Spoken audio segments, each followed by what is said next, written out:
Hoy nos trae la palabra de Dios.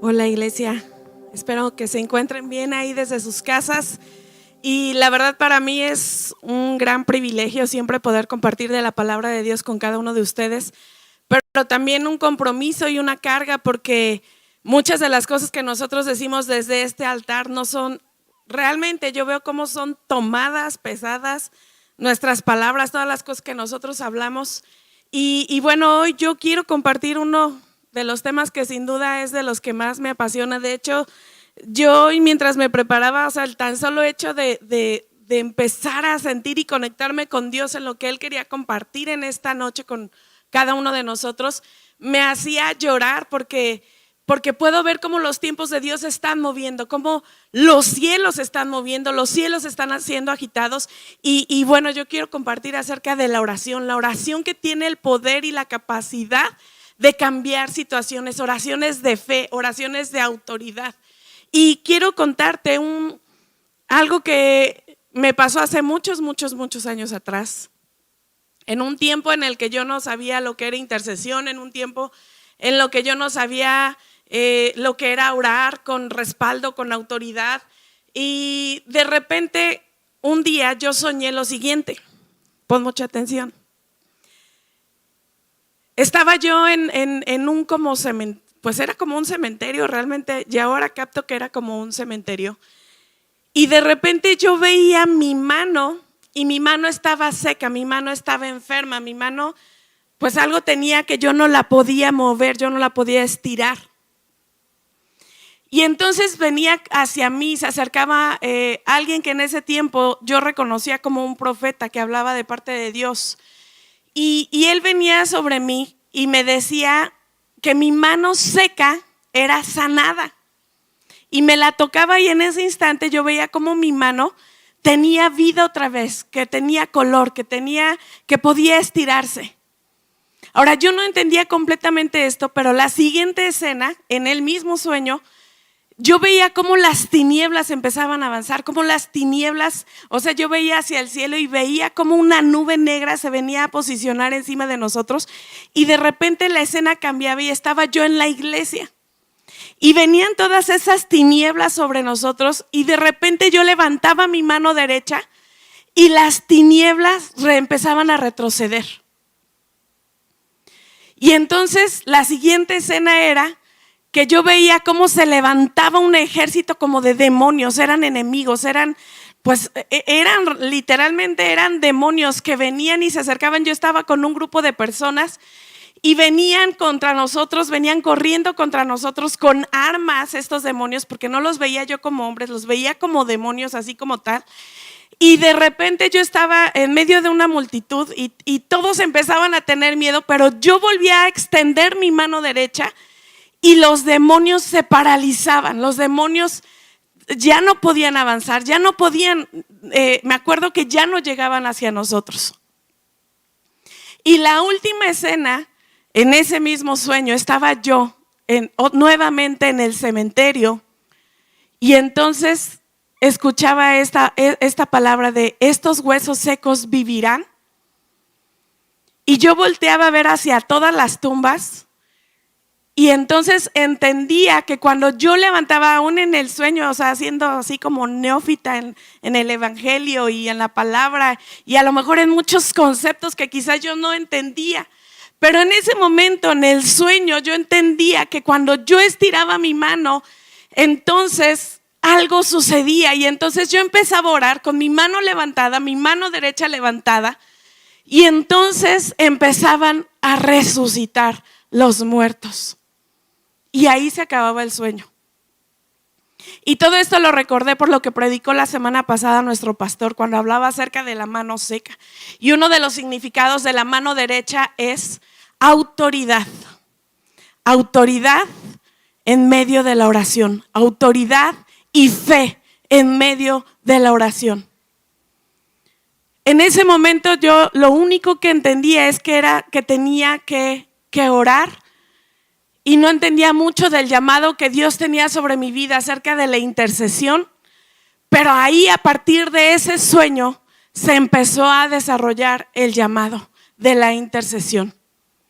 Y cuando yo pienso en autoridad y lo que la mano derecha significa, pienso en lo siguiente, y siempre me voy a la misma cita, porque ahí nosotros tenemos que entender que ahí empezó todo. En el libro de Génesis capítulo 1, versículo 27 y 28, no lo voy a leer, pero ojalá que lo puedan poner ahí en sus pantallas. Y la Biblia dice que cuando Dios creó al hombre y a la mujer a su imagen y semejanza, entonces Él les dijo las siguientes palabras, les dijo: multiplíquense, o sea, fructifiquen y empiecen a gobernar y empiecen a tener dominio sobre toda la tierra. Satanás sabía que toda autoridad, o sea, Dios la había colocado sobre un hombre, sobre un primer Adán, y que le había dado autoridad no solamente para dominar y gobernar la tierra, es decir, él podía sojuzgar la tierra, podía someter la tierra, y todas las cosas estaban sobre su mano derecha.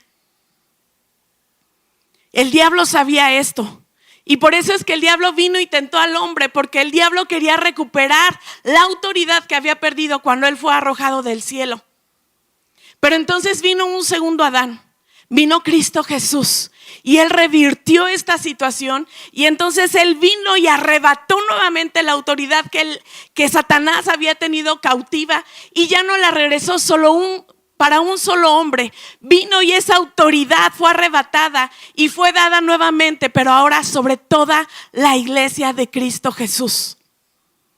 Y ¿sabes una cosa? Quiero que podamos así como visualizar todo esto, porque cuando yo veo toda esta escena, o sea, el por qué Satanás vino, tentó a Adán, le quitó parte de la autoridad. Cuando entra el pecado sobre nuestras vidas, la autoridad es cautivada.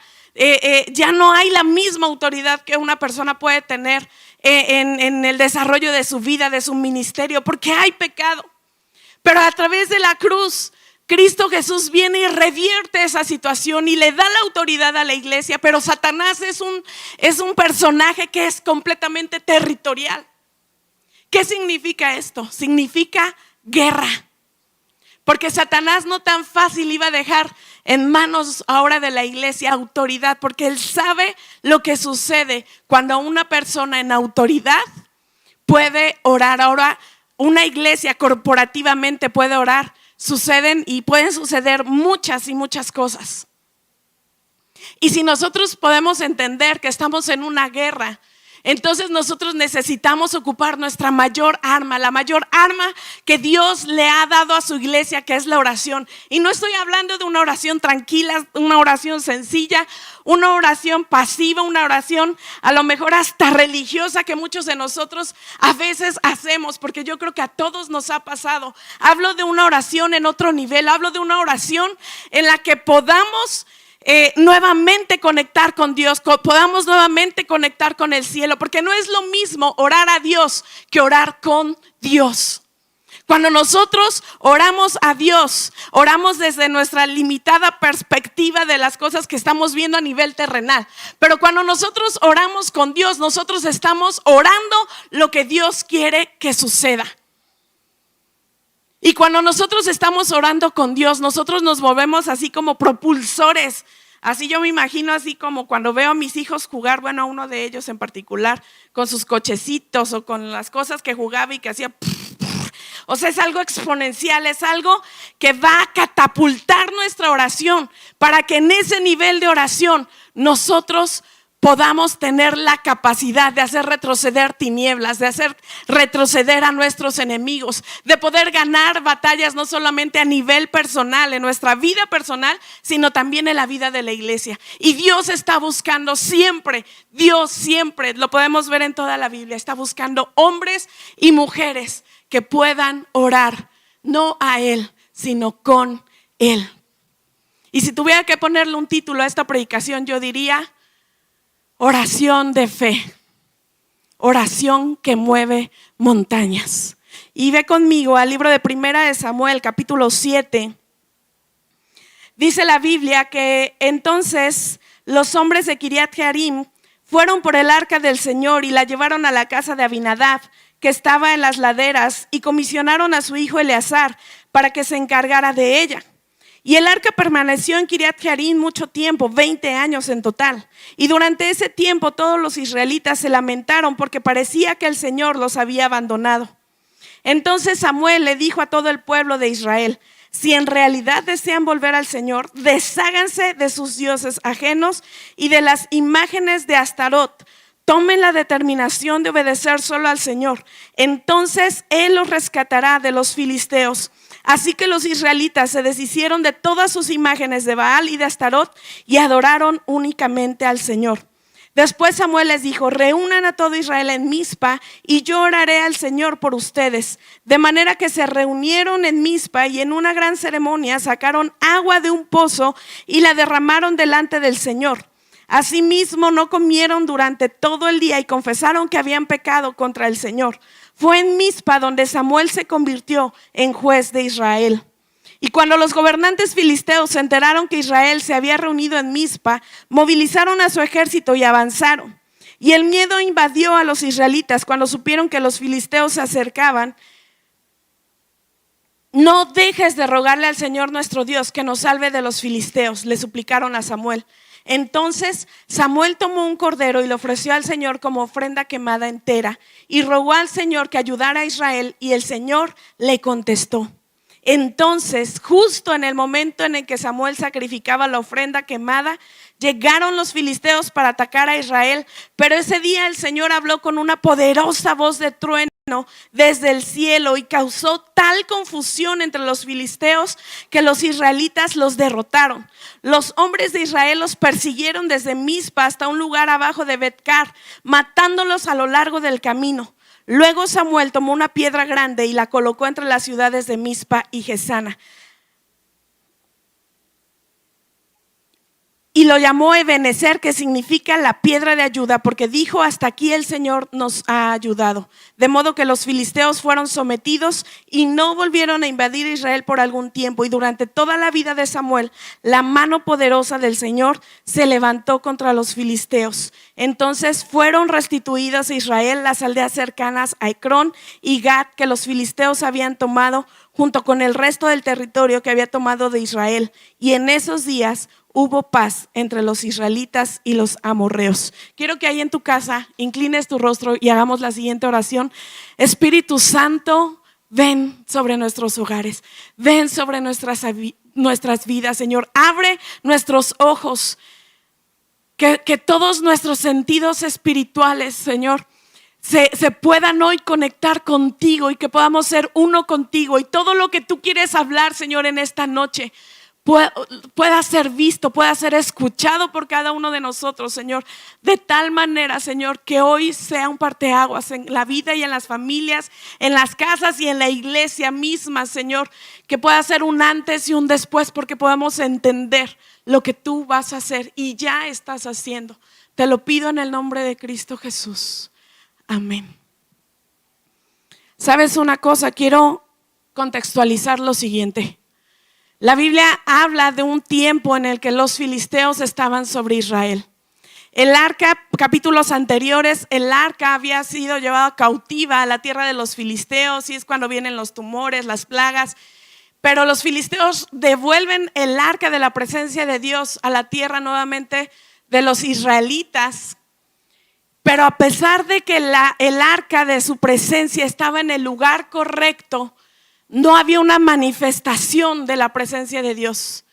Y digo esto porque dice la Biblia que ellos empezaron a entristecerse porque sintieron como el abandono de Dios, porque no había algo visible ni tangible de la presencia de Dios. O sea, 20 años la presencia o el arca estuvo en la casa de Abinadab y no pasó absolutamente nada. Y en los tiempos de David vemos que 3 meses se encuentra en la casa de Obed-Edom y ocurre de todo. Y entonces estaban, toda una nación se sentía asolada, se sentía entristecida, quizás algunos estaban en depresión, se sentían sometidos por sus enemigos. Y yo pensaba lo siguiente: puede ser que la presencia de Dios se encuentre en un lugar y aún así nosotros estar siendo sometidos por nuestros enemigos. Y la respuesta es sí. Pero hoy quiero traerte una buena noticia, Porque hoy creo más que nunca que todos los juicios de Dios y todas las crisis de Dios que pueden venir sobre una familia o sobre una iglesia o sobre la vida de una persona en particular, tienen por naturaleza traer redención a esa persona o a esa casa o a esa iglesia o a esa ciudad o a esa nación. Todas las crisis de Dios son por naturaleza redentoras. Y lo podemos ver en esta escritura. Estaban asolados, estaban sometidos, sus enemigos estaban arreciando contra ellos. Dice que cuando se enteraron que el arca estaba ahí, todos los ejércitos de los filisteos, y tenemos que recordar que los filisteos fueron de los enemigos más feroces que tuvo Israel. Y vinieron, se movilizaron todos los ejércitos. Israel tuvo miedo, estaban en crisis. Hoy nuestra nación, hoy el mundo entero está en una crisis.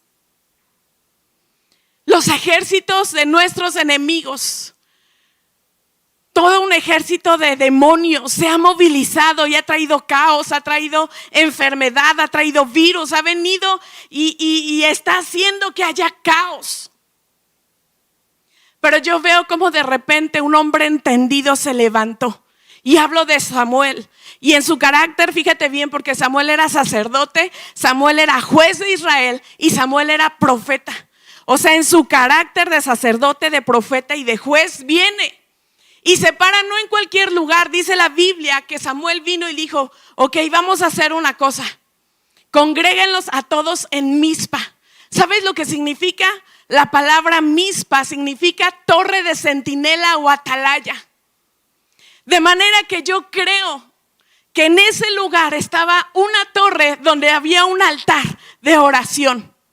Torre de centinela o atalaya, no era cualquier lugar. Samuel supo en qué lugar debía convocar a toda una nación para hacer parar a sus enemigos, para que no arreciaran, para que no avanzaran.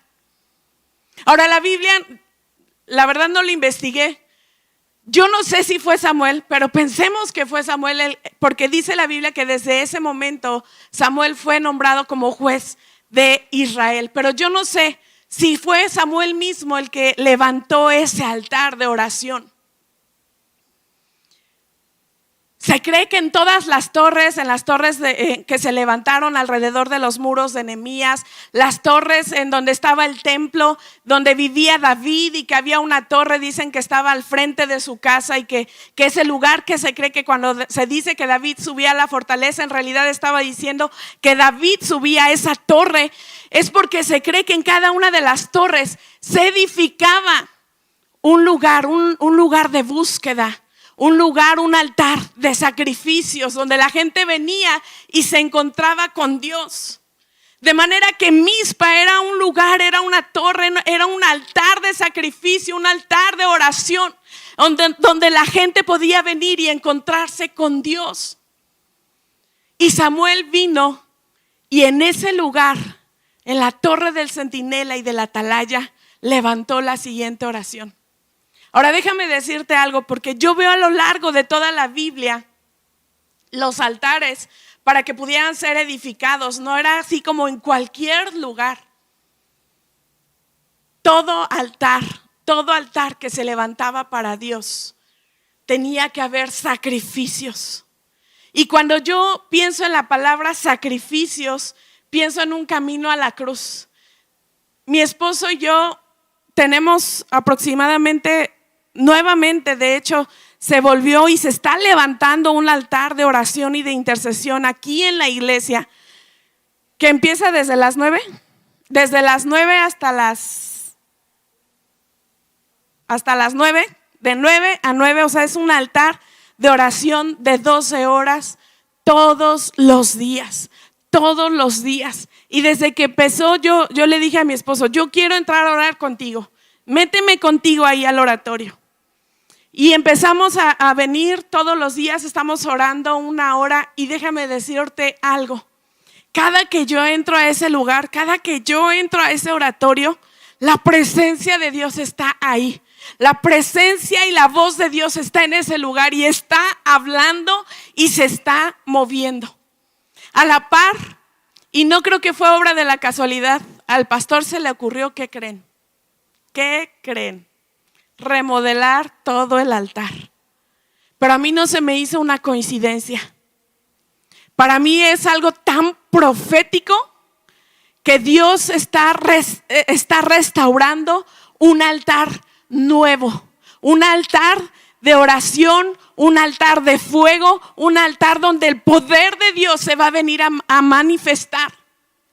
Pero han hecho de todo, se ha levantado un nuevo escenario, hicieron hoyos y ya saben, los hombres, ¿verdad? Son buenos yo digo, los hombres son buenos para tirar cosas, para romper, para destruir y esas cosas, ¿verdad?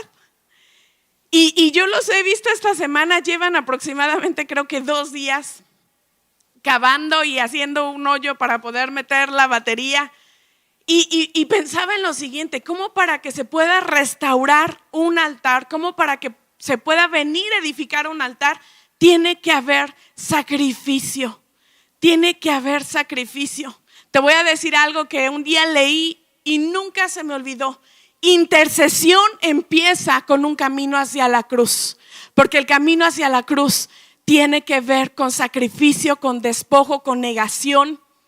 Y sabes, estos chicos, los sembrados, como nosotros les decimos, han estado viniendo todos los días y han estado, me decía ayer mi esposo, y porque lo vi yo, llegó con cara de así pálido y así como medio muerto, y me decía así, todos estábamos iguales, así como ya con así las ojeras, o sea, ya se han desvelado, están trabajando fuertemente. Y nuevamente abro la invitación, paréntesis, si tú les quieres traer de comer, bienvenido. La verdad es que estos chicos están trabajando, se están sacrificando su tiempo y su fuerza para esta reedificación de este altar. Cuando pienso en oración en tiempo de crisis, pero no cualquier tipo de oración, sino una oración con una capacidad de poder cambiar situaciones. Recuerdo mucho, he leído muchos libros de Jim Gold, que es uno de los intercesores también muy reconocidos, así como Peter Wagner, como Cindy Jacobs, como Lou Engle. De hecho, es así como el padre espiritual de Lou Engle, que es como un poco más conocido en nuestros tiempos. Y pensaba lo que una vez leí en uno de sus libros que se llama Tormenta de Oración. Y él dice lo siguiente, habla acerca del testimonio de un hombre llamado Rhys Howells, que es uno de los grandes intercesores del avivamiento de Gales, pero que fue reconocido porque su oración, hagan de cuenta que la historia lo que cuenta es que al mismo tiempo estaban haciendo Evan Roberts y Rhys Howells, estaban haciendo en el mismo tiempo, espiritualmente, pero también en lo natural.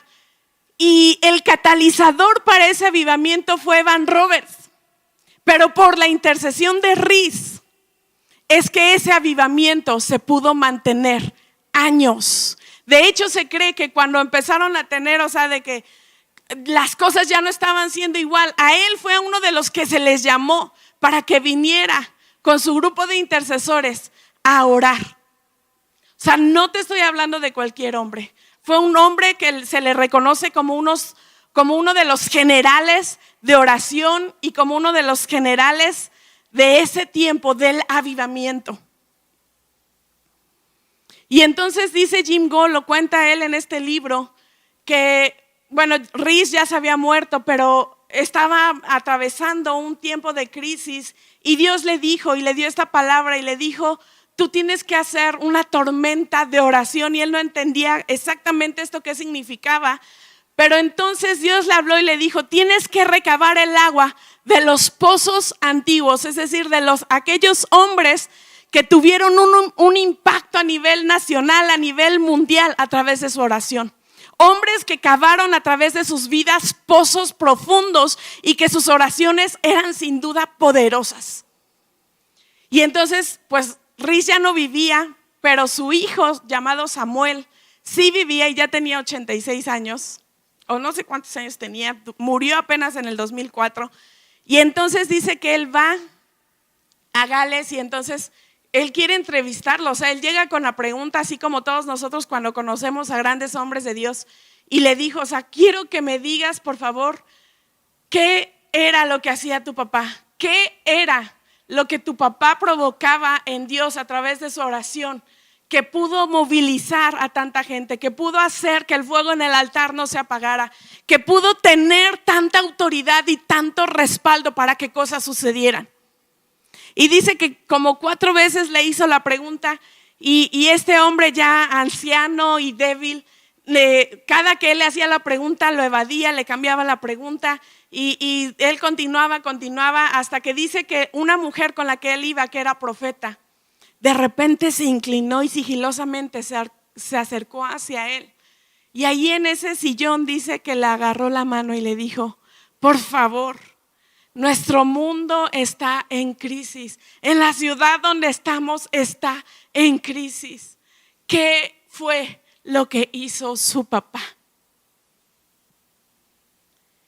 Y entonces dice que este hombre comenzó a llorar, que este hombre se quebró y que con esas lágrimas sobre sus ojos que caían sobre sus mejillas, volteó y solamente les dijo estas palabras: tienen que entender que simplemente mi papá era un hombre que vivió toda su vida poseído por Dios. Jim Gold dice que esas palabras contestaron todo lo que él quería saber. A veces escuchamos la palabra poseído solamente cuando hablamos de demonios. Pero bueno, si lo queremos llevar a ese contexto, ¿cómo es una persona que está poseída? Es una persona que no depende de sí misma, es una persona que no habla y no controla su cuerpo por sí misma, es una persona que no tiene voluntad ni vida propia, porque ya ha sido poseída, atrapada, impregnada por otro ser. Cuando él entendió esto, y de hecho yo también lo estaba leyendo, porque todo este tiempo que hemos estado entrando al oratorio, una y otra vez, Dios me lleva a la cruz. Dios me vuelve a llevar ese camino de la cruz, de despojo, de negación, de abandono. Y pensaba yo en lo siguiente: si queremos tener el mismo nivel de oración que tenía esta persona, tenemos que dejar de ser nosotros mismos. Y sabes, esto es lo más difícil que alguien nos pueda decir: dejar de vivir para nosotros mismos, dejar de pensar, dejar de hablar, dejar de actuar para nosotros mismos. Tenemos que morir a nuestro yo y a todo lo que queremos y a todo lo que buscamos para empezar a vivir para Él. Y tal cual como dice la Biblia, que aquel grano que cae y muere, este va a ser el que dé mucho fruto. Estamos en tiempos de crisis, en el que a lo mejor, así como en un inicio, en medio de caos, de tinieblas, el Espíritu de Dios, así como en el día en el que Dios tuvo una intervención divina y poderosa sobre todo el mundo, sobre toda su creación, está esperando el punto de que se puedan levantar hombres con una vida sacrificial, con una vida despojada, que puedan venir y decirle a Dios: estoy dispuesto no a orarte a ti, sino a orar contigo. ¿Sabes yo qué pensaba de esto? Cuando hemos tenido las noches de adoración, cuando hemos tenido esos momentos de intercesión, yo solamente no pienso en mí, yo veo a todos, o sea, desde nuestros pastores y todos, la vida de Mari, de Julio. O sea, incluso me impacta más Julio, que es un hombre que nunca se despeina, que ni habla, ¿verdad? O sea, que nunca ves así como expresiones máximas, ¿verdad? En él. Pero en momentos en los que nosotros estamos orando y estamos intercediendo, estoy completamente segura que nosotros estamos orando en una conexión directa con Dios para que las cosas empiecen a suceder. Cuando Samuel se para en este altar, dice la Biblia que él empieza a hacer sacrificio. Si tenemos que hablar de vidas que han tenido que sacrificar cosas, la vida de Samuel es un testimonio vivo de alguien que a lo mejor no por voluntad propia, sino porque su mamá entendió que Samuel tenía que ser un niño consagrado para Dios y un apartado para Dios. Viene y lo entrega. y empieza a hacer desde muy niño y a hacer funciones sacerdotales desde muy niño. Una persona que no vivió para él, una persona que dice la Biblia que dormía cerca de donde se encontraba el altar, donde se encontraba el arca del pacto, un lugar donde podía escuchar la voz de Dios, un lugar donde podía escuchar la voluntad de Dios. Y que por eso la Biblia hasta el día de hoy nosotros podemos reconocer que tal cual como dice, ninguna, escucha bien esto, ninguna de sus palabras cayeron en tierra. Se para en este lugar, empieza a ofrecer sacrificios y en el versículo 10 dice que sacrificaba la ofrenda quemada y llegaron los filisteos para atacar a Israel, pero ese día el Señor habló con una poderosa voz de trueno desde el cielo y causó tal confusión entre los filisteos que los israelitas los derrotaron. Cuando yo pienso en esto, tengo la escena que ayer mismo veía desde la azotea con mis hijos, porque de repente estaba yo leyendo la Biblia y entonces en un momento veo que sale corriendo Joshua y después sale corriendo atrás de él Gibran y suben hacia la azotea y de repente me gritan, mamá, ven. Y yo dije, pues ¿qué está pasando? Como la otra vez se nos metió un gato, dije, ya se metió otra vez el canijo gato. Pero no, cuando subimos y me incorporo con ellos, de repente ellos están ahí y me dice, pero subo la escalera y me dice Joshua, no mamá, voltea hacia atrás. Entonces volteo yo, todo el cielo, o sea, no nada más era una parte, todo el cielo, o sea, que yo veía en un, como dicen, 180 grados, o sea, yo veía desde acá hasta acá. Todo el cielo estaba siendo encendido por los relámpagos. Todo el cielo. ¿Tú has visto esa escena? Y mientras yo veía eso decía, no cabe duda que son tiempos en los que Dios está hablando. ¿Qué pasó después? Disfruté la noche de ayer, escuchar los truenos, los relámpagos y ver cómo se encendía el cielo desde mi ventana y la lluvia estruendosa. No sé si a ti te pasó, pero yo estaba viendo eso y estaba escuchando eso y lo único que podía pensar es, Dios se va a manifestar como nunca antes, porque en este tiempo de crisis creo yo que es cuando más se está movilizando la gente, se están movilizando pastores, se están movilizando iglesias, se están reedificando nuevamente altares de oración. Nuevamente se están levantando esos altares de oración. Y siempre que veo esta escena de truenos, relámpagos, lluvia, granizo y todo este mover sobrenatural en los aires, pienso en el libro de Job, capítulo 36.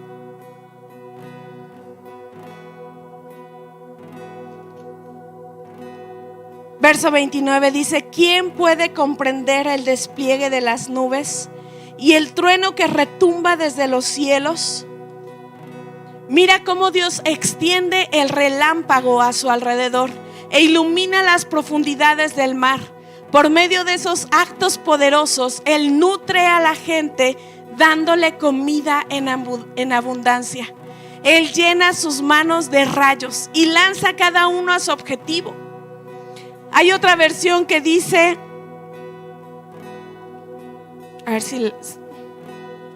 hay otra versión que dice que toma en sus manos el relámpago y le ordena dar en el blanco. Y esta palabra dar en el blanco en el original hebreo es la palabra paga, que significa intercesión.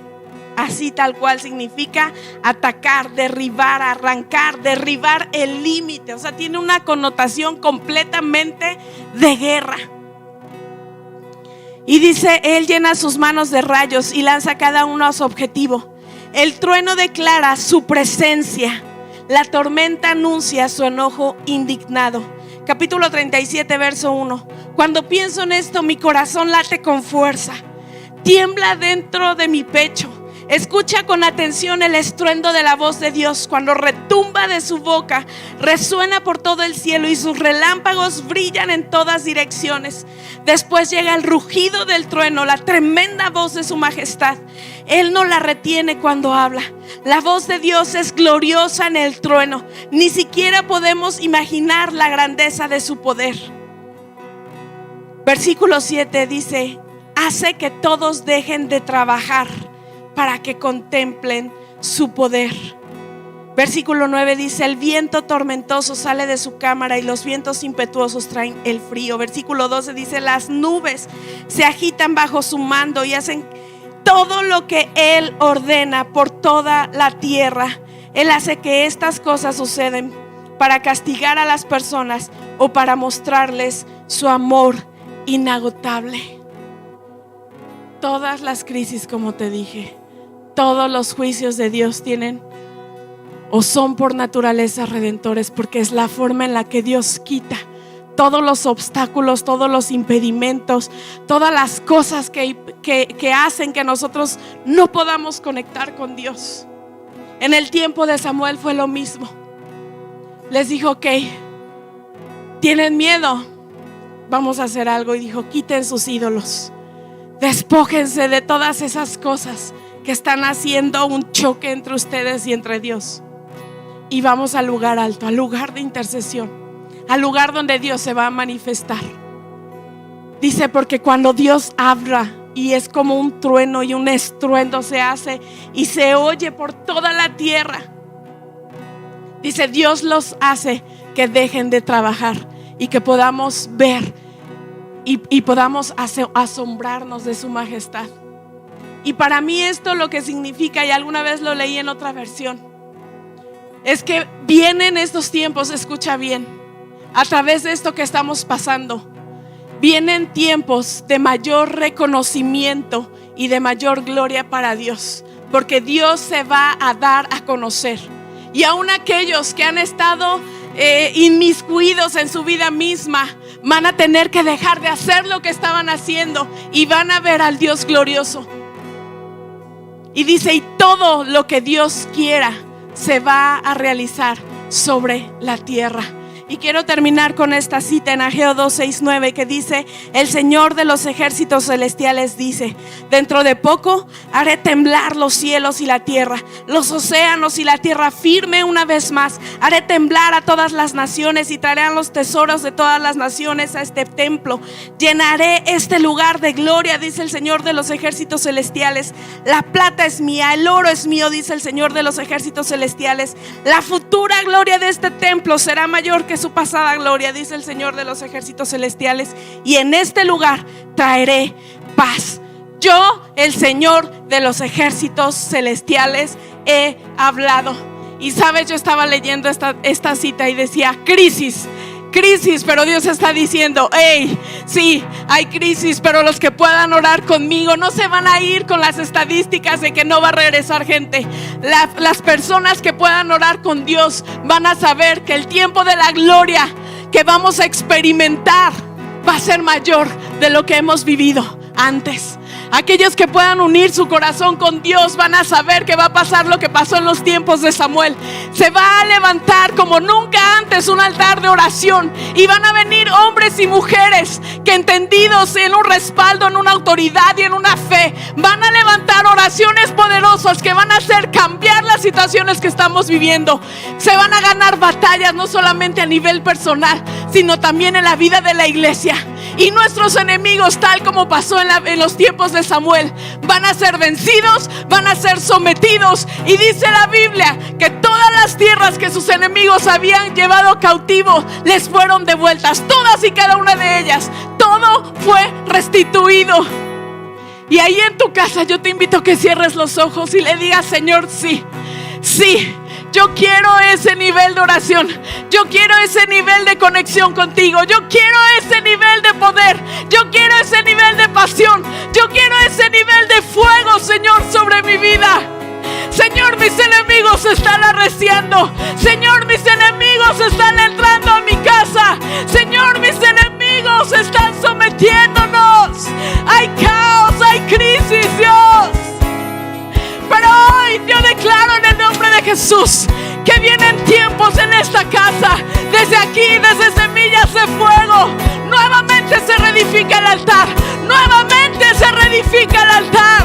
Es reconstruido el altar de oración y nuevamente veremos fuego caer, nuevamente veremos la gloria de Dios manifestarse como nunca antes.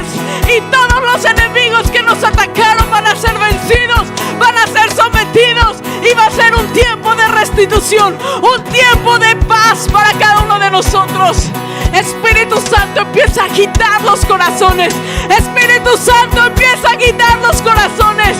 Haz el llamado a aquellos Samueles, haz el llamado a aquellos atalayas, haz el llamado, Señor, a todos los centinelas. Espíritu Santo, convoca a tu pueblo. Convoca a tu pueblo, Dios. Cambia la manera en la que te estamos buscando. Cambia la manera en la que estamos orando. Ya no más orar a ti. Ahora oramos contigo y nos pegamos a tus propósitos, Dios. O criar tierra, creerte, tererere. O retira barra la shorto, ruprurti, criar barra la clorto.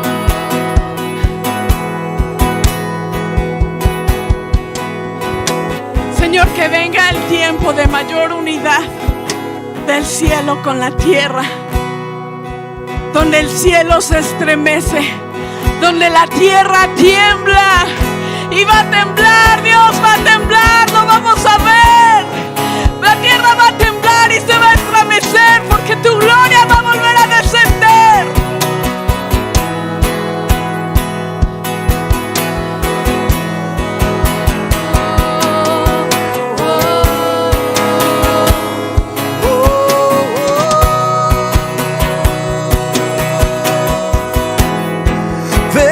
Viva tu iglesia, ven y aviva tu pueblo.